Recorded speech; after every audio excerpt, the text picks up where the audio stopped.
இப்போ நான் இந்த வீடியோல நம்ம என்ன பார்க்க போறோம் அப்படின்னாக்க, கணக்குகளினுடைய வகைப்பாடு. அதாவது டைப்ஸ் ஆஃப் அக்கவுண்ட்ஸ். நம்ம எந்த வகைகளா நம்ம கணக்குகள பிரிச்சுக்கிறோம் அப்படிங்கிறத பார்க்க போறோம்.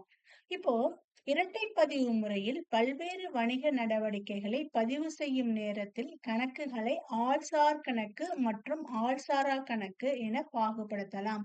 அப்போ ஃபர்ஸ்ட் மேஜரா நம்ம எப்படி டிவைட் பண்ணிக்கிறோம் அப்படின்னு சொன்னாக்க, ஆள்சார் கணக்கு, ஆள்சாரா கணக்கு. இரட்டை பதிவு முறை அப்படின்னா, ஒவ்வொரு பற்றுக்கும் நிகரான வரவு உண்டு அப்படிங்கிறது தான் இரட்டை பதிவு முறை. இத பத்தி நம்ம போக போக பார்க்கலாம். அப்போ அக்கவுண்ட்ஸ நம்ம எப்படி டிவைட் பண்ணிக்கிறோம் அப்படின்னாக்கா, ஆள்சார் கணக்கு, ஆள்சாரா கணக்கு. அதாவது இங்கிலீஷ்ல சொல்லணும்னாக்கா, பர்சனல் அக்கவுண்ட், இம்பர்சனல் அக்கவுண்ட் அப்படிங்கிறது 2 டைப்ஸா நம்ம டிவைட் பண்ணிக்கிறோம் மேஜரா. இப்ப இந்த ஆள்சார் கணக்குங்கிறதுல என்னென்ன வரும்? ஆள்சாரா கணக்குங்கிறதுல என்னென்ன வரும் அப்படிங்கறத நம்ம இப்ப பார்க்க போறோம். ஓகேவா? இப்ப அடுத்தது பாருங்க. ஆள்சார் கணக்கு. ஆள்சார் கணக்கு ஆள்சார் சார்புடைய கணக்குகள் ஆள்சார் கணக்கு எனப்படும். இது தனிநபர், சட்டமுறை அமைப்பு, பிரதிநிதித்துவ அமைப்பு என பிரிக்கப்படுகிறது.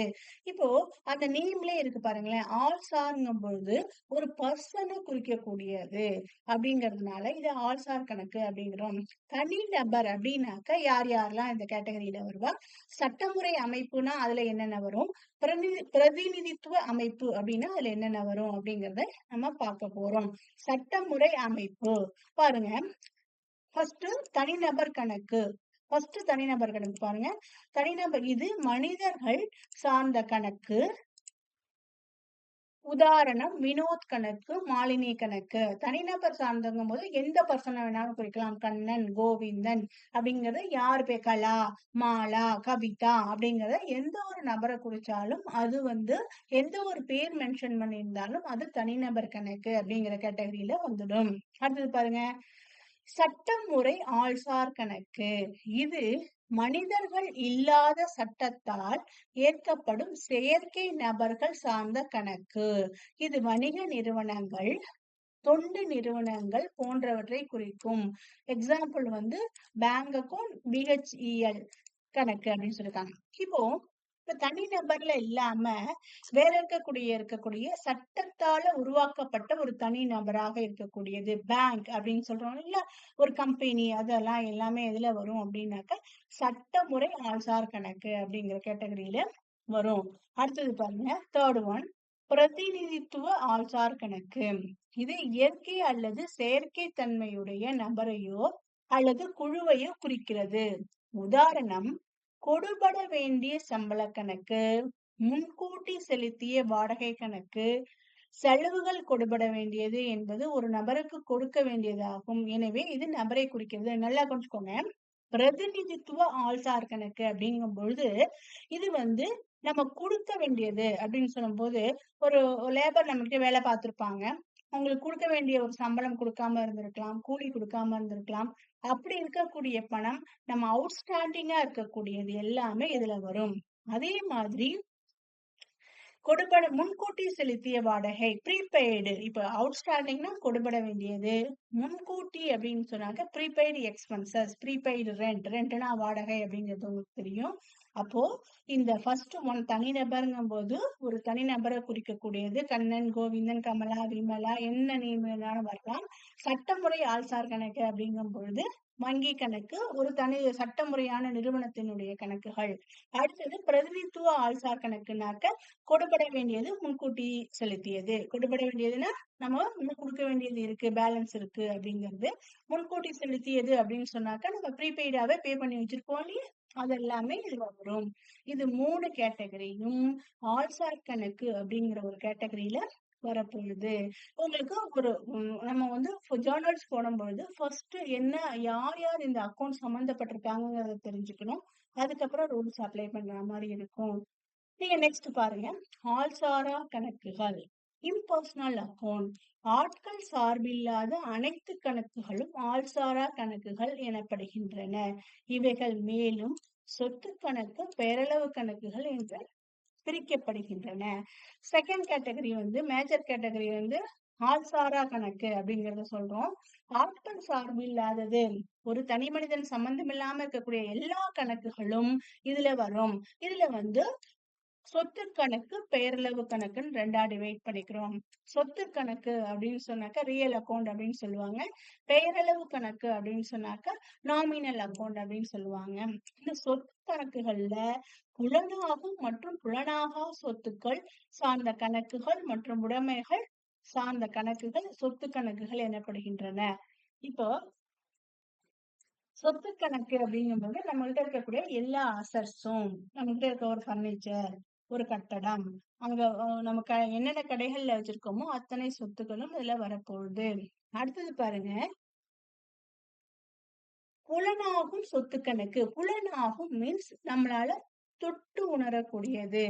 அப்போ பார்க்கக்கூடிய மற்றும் தொட்டு உணரக்கூடிய சொத்துக்கள் மற்றும் உடைமைகளின் கணக்குகள் இவற்றில் அடங்கும்.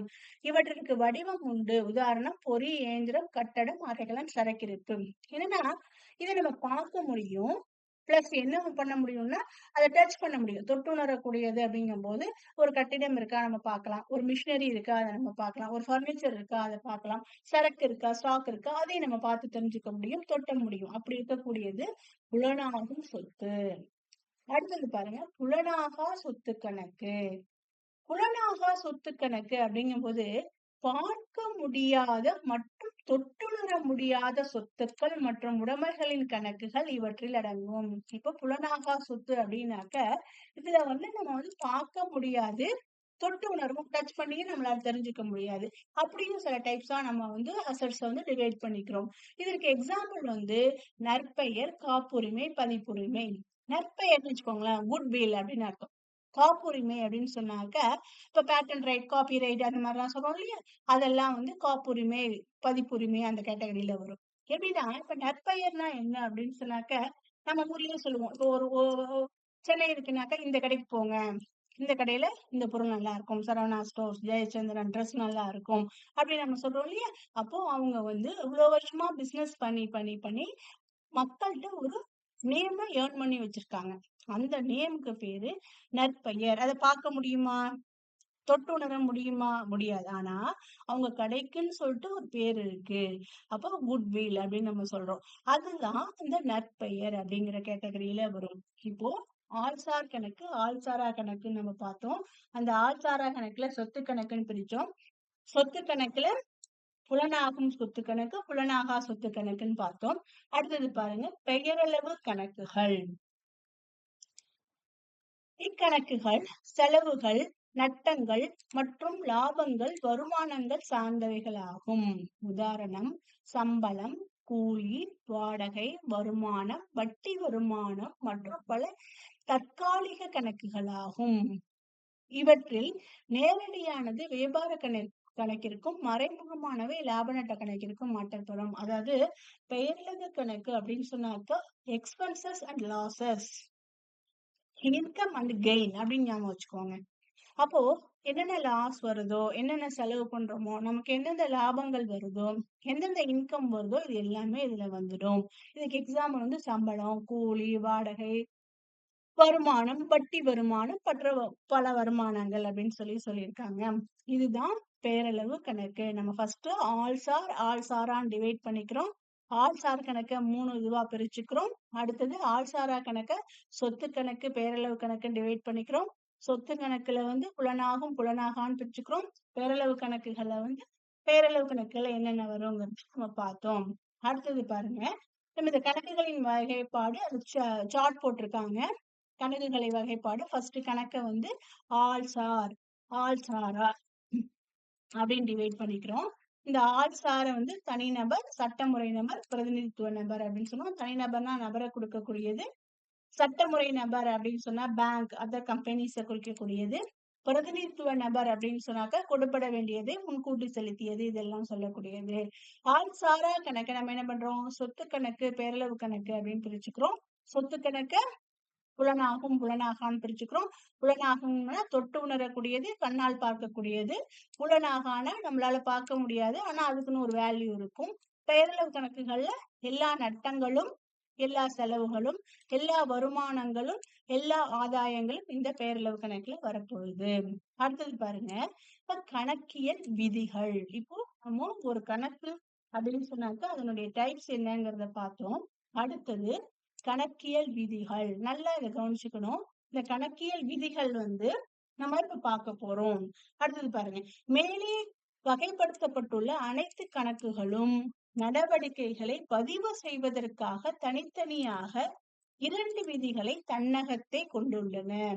ஒன்று பற்றுடன் தொடர்புடையது, மற்றொன்று வரவுடன் தொடர்புடையது. இவை கணக்கியலில் பொன்னான விதிகள் அல்லது இரட்டை பதிவு முறையின் விதிகள் என்று அழைக்கப்படுகின்றன.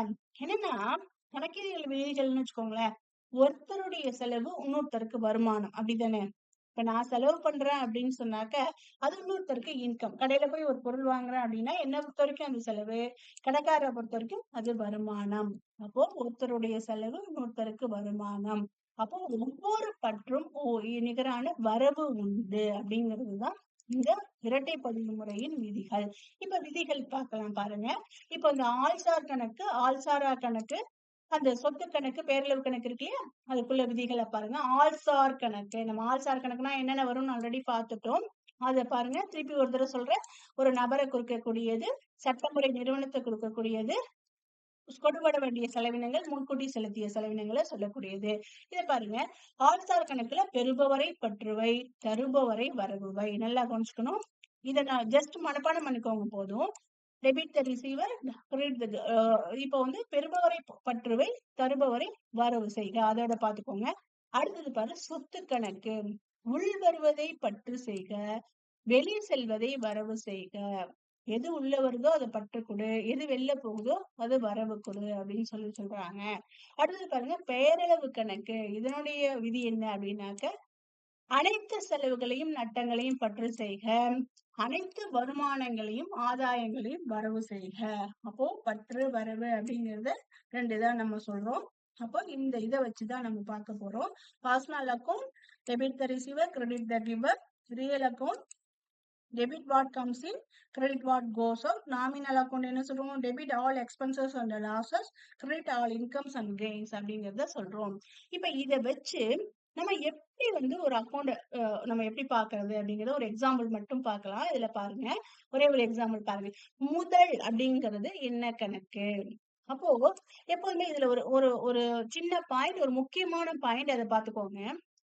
வியாபாரமும் வியாபாரியும் வேற வேற. எப்படி ஒரு பர்சன் ஒரு பிசினஸ் ஆரம்பிக்கிறான்னா அவனும் வியாபாரமும் வேற வேற, 2 பேரும் ஒண்ணு கிடையாதுங்கிறத நீங்க புரிஞ்சுக்கணும். அதனால முதல் அப்படிங்கிறது ஆள்சார் கணக்கு. எப்படி சொல்றோம் அப்படின்னு சொன்னாக்க, ஒரு பர்சன் முதல் போடுறான் அப்படிங்கும் போது அதனால இந்த ஆள்சார் கணக்குன்னு சொல்றோம். அடுத்தது பாருங்க, கட்டடம் அப்படின்னு சொல்றாங்க. கட்டடம்னா என்ன? பில்டிங். அது என்ன? நமக்கு ஒரு அசட். அதனால அது சொத்து கணக்கு. அடுத்தது பாருங்க, உள் ஏற்றிசல் செலவு. எனி எக்ஸ்பென்சஸ், நம்ம ஏற்கனவே சொல்லிருக்கோம். எனி எக்ஸ்பென்சஸ் வந்ததுன்னா அது எதுல வரணும் அப்படின்னு சொல்லியிருக்கோம்? பெயரளவு கணக்கு. அடுத்தது பாருங்க, ரொக்கம். இது ஒரு புது வார்த்தை உங்களுக்கு. ரொக்கம் அப்படின்னா கேஷ் அப்படின்னு சொல்லி அர்த்தம். அப்போ அது நமக்கு என்ன? உங்க கையில ஒரு 2 லட்ச ரூபாய் பணம் இருக்குன்னா அது என்ன உங்களுக்கு? சொத்து தானே? அப்போ அது சொத்து கணக்கு. அடுத்தது பாருங்க, தள்ளுபடி பெற்றது அப்படின்னா என்ன? ஒரு இன்கம். அதனால அது பெயரளவு கணக்கு. அப்புறம் பாருங்க, வங்கி. வங்கி அப்படிங்கிறது ஆள்சார் கணக்கு. நம்ம ஏற்கனவே பார்த்திருக்கோம். வங்கிங்கிறது ஆள்சார் கணக்கு அப்படின்னு சொல்லி பார்த்திருக்கோம். அடுத்தது பாருங்க, கொள்முதல் அப்படிங்கிறது ஒரு செலவு, அதனால ஒரு பெயரளவு கணக்கு. சந்துரு அப்படிங்கிறது ஒரு ஆள்சார் கணக்கு.